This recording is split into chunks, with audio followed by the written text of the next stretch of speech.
All right, everyone. Welcome to this episode of Idea Orgy. We're back with Jay Davis. Hey. Going shirtless this time, a little ballsy. There you go. Bold move, he said.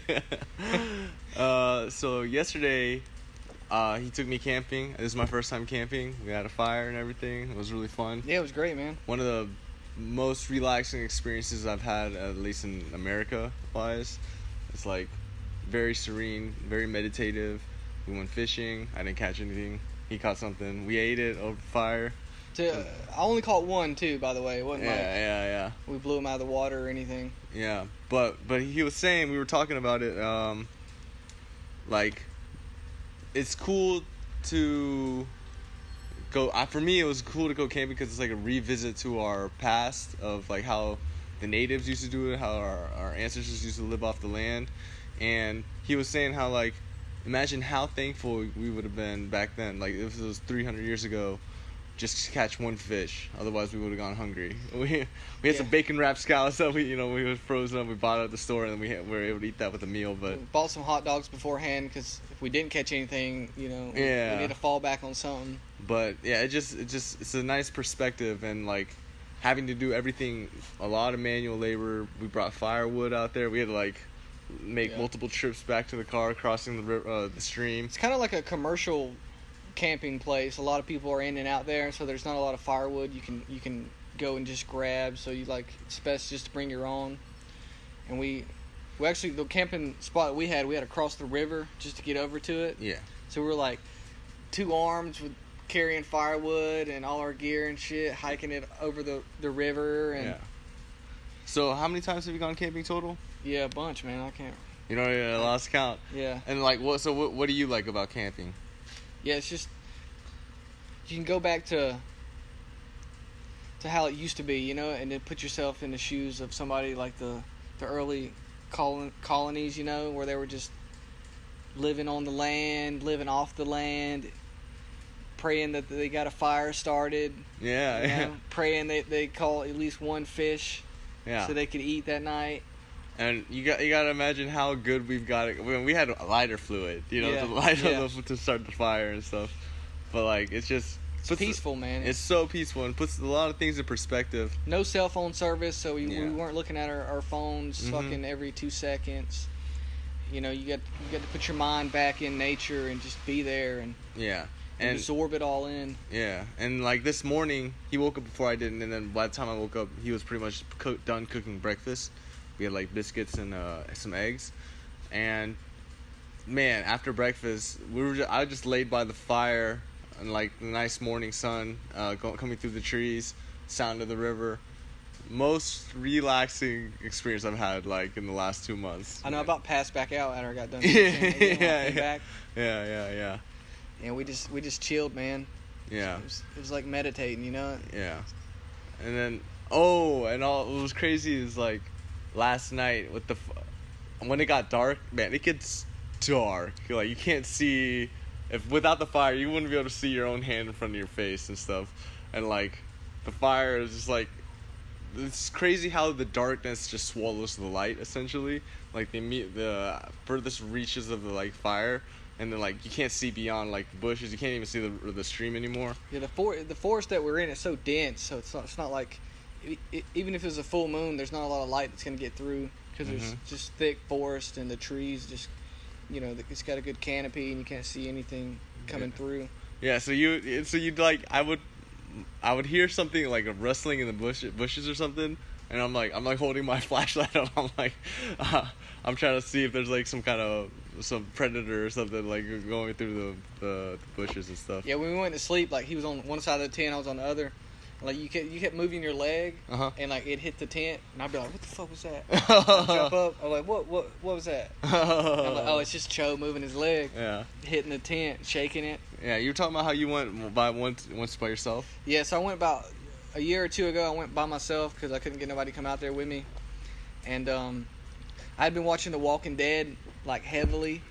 And I was just out there, and like, again, it's dark, you can't see shit, and I'm like, my mind's going racing, Yeah. I was tripping out, thinking like every little noise, was like The Walking Dead coming up on me or something. The river will fucking, it's got a way of just throwing weird sounds at you. You know? Yeah, for sure. You know it's water, but sometimes like it's like, whoa, was that water? Yeah. Or was that a fucking bear, trampling through the water to get over here to me? Yeah, exactly. So, yeah, very interesting experience, and I'm definitely looking forward to doing it some more, you know? Yeah, so Cho's leaving. This is his last week in Georgia. He's going to go to L.A. Yeah, going to L.A., visiting my friend Q and Darren, you know? Be on the lookout. We're going to be doing some stuff. A lot of, like... And training out there is going to be a nice breath of fresh air from... Like, so you already got training lined up? You got a gym? Oh no, not gym. I'll be training like there's a place on Venice Beach where like it's called Muscle Beach. Yeah.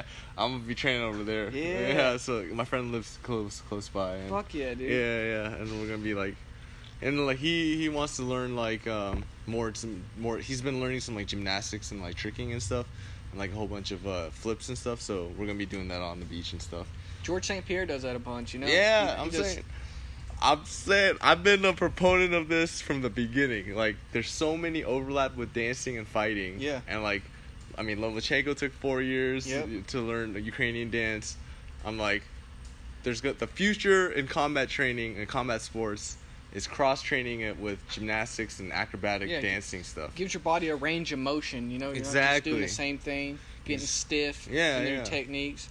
And like, and then just how at least when I like before I fight, I'll warm up with some dance drills, and then like it just the way it wakes my body up, you know, it's a different feeling. Just the blood in your legs going. Exactly. Get your footwork on point. Yeah, so you don't I mean the best boxers are all Latino, and Latinos have the Latino dances like ingrained in their culture, and you're like dancing out the womb. You know, so, and then salsa dancing, it's like a bunch of like broken up rhythmical patterns and stuff, and essentially, if you can like break your opponent's rhythm by like setting him to your rhythm that he's not even used to, then you'll own your opponent, you know. And that's why I love cross train. I like learning salsa, I like breakdancing, I think of it as cross training for fighting, you know. And I'm like, I'm going to salsa tonight, and everyone's like, "Oh, why are you trying to meet girls?" I'm like, "No, I'm training. I'm still training, baby. Training my footwork." You know what I'm saying? So let's get to why you're going to LA. You're gonna go participate in a CTE? No, so it's called a Q-spec scan, and it scans like it tracks how much like oxygen availability is in your brain when you're doing different like tasks and stuff, and then so it's more physiological diagnostic of. What's wrong? They're gonna hook you up to a machine, and you're gonna like go running on a treadmill. No, you do like brain exercises or something like puzzles and puzzles and stuff, and then see like which parts of your brain gets activated. Which synapses are firing. And then like, or it's more like it shows which parts of your brain is getting more blood flow, and so which areas are lacking blood flow, and which areas that are lacking blood flow. So, I've had 2 pairs of concussions in the last 2-3 years, like those pairs, they were all like 10 or 11 days apart. So when you get concussed and then you get concussed again, it compounds. And then like I've had like some kind of issues with that, so I'm trying to figure out like what exactly it is I have.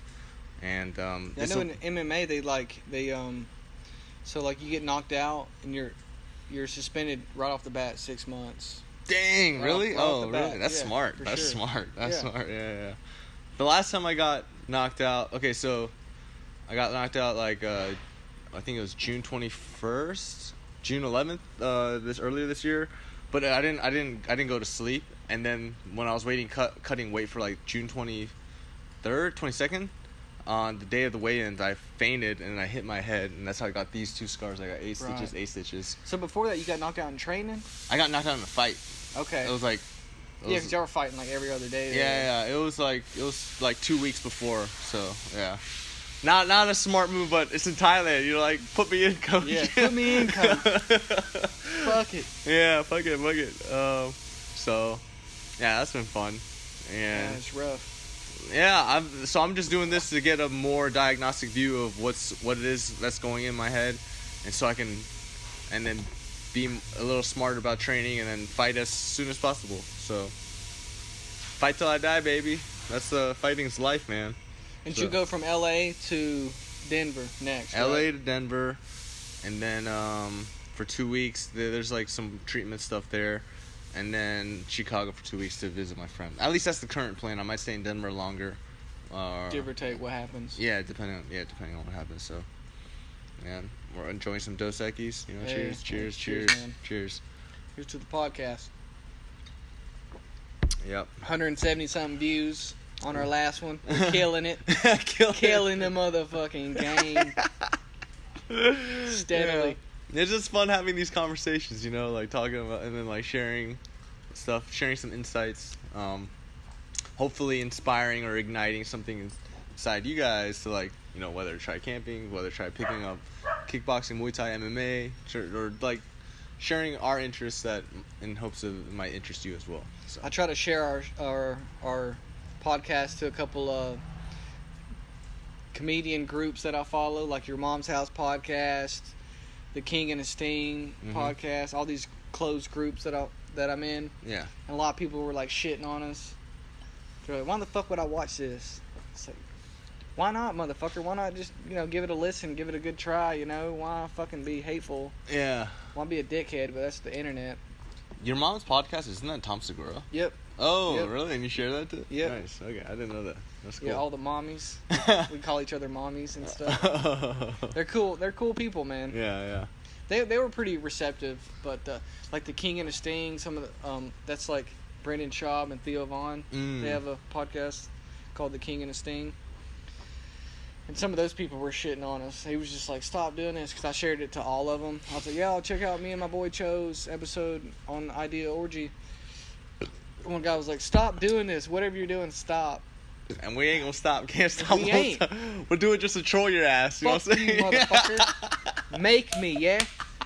Conor McGregor said, make me, yeah? Get the fuck out of here. I'm gonna stop because you said to off the internet, you Cheeto finger fucking typing man. bitch. Get out of here, bro. Yeah, and hopefully by January, February, we're both gonna be out in Thailand. So that's the plan, you know. Trying to figure out some hustles and stuff in the meantime. He was telling me about Kickstart. Yeah. So I've never even heard of this. People put their ideas out on this Kickstart program, and they're like, Yeah. "Hey, help support me. I'm trying to raise X amount of dollars. Call it 1,000 for this new beer I'm brewing." And then people just donate, man. They just donate money. Sometimes they rise above the goal that they were reaching for. Yeah. And you gotta do your end of the bargain. You gotta like send them the beer or something, whatever your product is. So it's pretty much they're just helping you, and then they're getting a piece of the pie by you sending them the first, part of the projects. Like Yeah. Exactly. it's nice, man. I've never even heard of that. People will support you off the internet like that. Like Yeah, it's the fucking information age. Welcome to the internet age. You know, a lot of it's stuff. crazy. Well, yeah, when the internet gets behind something. So we were talking about something as crazy as the potato salad project. So essentially, this guy was like, he tried to only raise $10, and he was like, I want to make a potato salad. $10. Yeah, the internet got behind it, and like it got picked up by news outlets and stuff. And then he ended up raising $55,000. $55,000. Yeah, for a $10 potato salad. It would take me close to a year and a half to make $55,000. Yeah, and he did that in like a couple weeks. So, yeah, you never That's know. madness. You never know when you have like a good idea or just a funny something that like tickles the internet, and then you never know what can build momentum. So, the main point of the story is just to try all your ideas out. You never know what will stick. You know. Yeah. So. And Cho, he helped produce a couple videos and put them on there, and he raised like $50,000 for his company. Help some of my clients raise like $100,000, $500,000. A couple, like there was a couple that I was involved with that like raised over $1 million. One was this trainer bot thing. It was a ping pong contraption. It like shot ping pong robot. Yeah. Ping pong balls across the table. Yeah. So you didn't have to play with a friend. You could just get good Forrest Gump. Forrest Gump.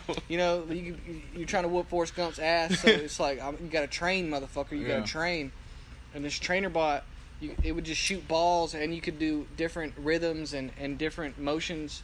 So it'd shoot to the left of the table, it'd shoot to the right of the table, it's badass, man. Yeah. A lot of technology products are gaining a lot of momentum on Kickstarter. So, yeah. So knowing about that, it's a cool thing. If you ever have an idea and you like want to get some momentum behind it, then it's a good way to just test your ideas and get some market validation, as we say. So, yeah. I think we're about 10, 15 minutes in. Oh yeah. Let's talk about Ladyboy. Yeah, So one of our requests from our last episode was like, we were talking about Thailand, so they said let's talk about Ladyboy. So yeah. So I thought Ladyboys was chicks that fought in Muay Thai against boys, and that was like a real Ladyboy like. But Cho was like, nah, man, that's a lady who was a boy. Who got that procedure? No, a man who wants to be it's like the whole range of a guy who wants to be a lady.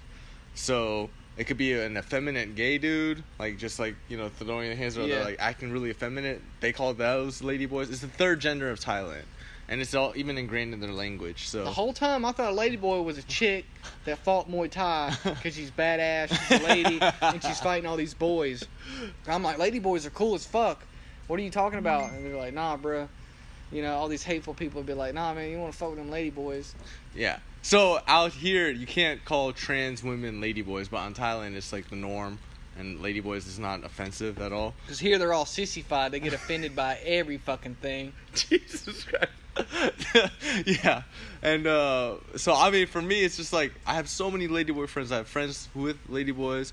I like party with ladyboys. And it was like, to me, it's so normal. And I'm like, I'll be straight up, like, I wouldn't go actively seek out having sex with a ladyboy, but if I found out I had sex with one, I wouldn't freak me out, Yeah, be like, well, chalk it up to the game. Yeah, I'm like, chalk it up to experience. I'm like, oh, she was hot, though. Shit felt real to me, bro. Yeah. They get them procedures he was telling me, like, they'll invert that fucking dick, and damn, that thing will look real. Oh, yeah, we need to Google that later to get those, like, animation, Pull that shit up, Jamie. We'll splice in some shit into this video of just ladyboy parts.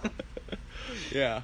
But you said they got to disclose that they're ladyboys, right? When they're fucking with you? They usually do from like the beginning. I haven't, from my experience. If you ask, then they'll like truthfully answer. Otherwise, they'll just withhold information, or they'll let you know from the beginning. Yeah. And you said you had one try to lie to you one time at the bar. Yeah. Oh, okay. And your friends were like, that's a ladyboy. Yeah, we still don't know, but this girl was hot, and then she showed me her vagina. And then my friend was trying to get me to like make out with her and all this stuff. He leaves. He ends up getting a blowjob by a ladyboy. He just has no shame. He doesn't care. And then, and then like I was like, we'll be back here at like 1 a.m. or 2 a.m. or something. He comes back. And then he's like, did you make out with her? And I was like, no. He was like, oh, damn, that was a ladyboy. I wanted you to make out. I'm like, well, how did he know? I don't. That's what I'm saying. I don't know. He's like a gaydar. You got like a ladyboy guard. Ladyboy dar. He Laydar. He lived out in Thailand a lot longer than I did. So yeah, okay. By that point, yeah. So he's more of a aware. I still think she was a woman. I don't know. I'm not sure. But you asked her and she was like, yeah, and I asked her, chick. yeah, and she's like, look at my pussy, this is real. Yeah, she showed me her vagina. See, now that's a little too much if you're trying to like prove yourself, because a regular lady, I don't know if she would go that far to prove that she's a lady, you know? Yeah, that's a good point. So, but maybe, I don't know, a lot of alcohol, these chicks would be like, yeah, look at this pussy, man, you think I'm a saying ladyboy? A lot of times, especially out in Thailand, the ladyboys are really attractive. A lot more attractive than like regular women. And that's science, baby. That's that medical science, bro. Yeah. Shout out to science. Shout out to science, yeah. Bro. And like the really rich, successful ones, that means if they look more and more like you can't tell, that means they've been doing a good job with their medical procedures and stuff. And then they could afford a lot of that stuff. But yeah, it's crazy because it's so prevalent in Thailand that all their Tinder profiles is like, I'm a ladyboy, not real woman. But then in the actual women's profile, it's like, I'm not a ladyboy, I'm a real woman. Yeah. And that's how prevalent ladyboys are in Thailand, that they have to like prove that, like they have to explicitly say it, So, but yeah. Cool. Yeah, man.